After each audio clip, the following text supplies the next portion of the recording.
All right, my play today is Dick's Sporting Goods ahead of the company's quarterly earnings report expected to be released before the bell Tuesday. Now, the report will give us another glimpse at the consumer and any potential weakening demand. But for Dick's investors, this report is likely going to be all about the margins. The street expects Dick's to report higher fourth quarter revenue than the year prior, largely driven by the promotional environment over the holiday period.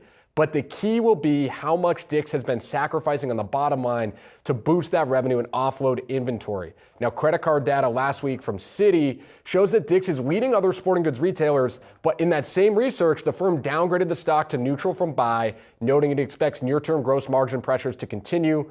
Barclays is in the same camp, lowering expectations for gross margins last month. The street consensus on that number, gross margins, currently sits at 33.5%. We'll be watching that before the bell tomorrow.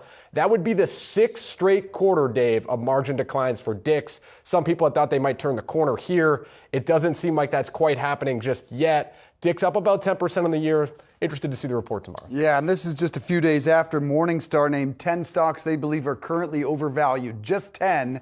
And Dick's Sporting Goods, unfortunately, was one of those 10, saying they lack an edge and that sporting goods retail in general has been minimal due to external competition. So not great news ahead of earnings for Dick's. Did you have anything to add there? Yeah, certainly. I was going to say just the environment right now is so tough for any retailer out there. We know Dick's is trying to diversify their business. They did have that recent acquisition of Moose Jaw just because the play there is for their online business where e-commerce sales haven't exactly been doing too well at Dick's. So they're betting big there, betting on the outdoor apparel, hoping that might be able to shift the trend there. But hoping that COVID trend continues. Yeah, exactly. Big buy from Walmart.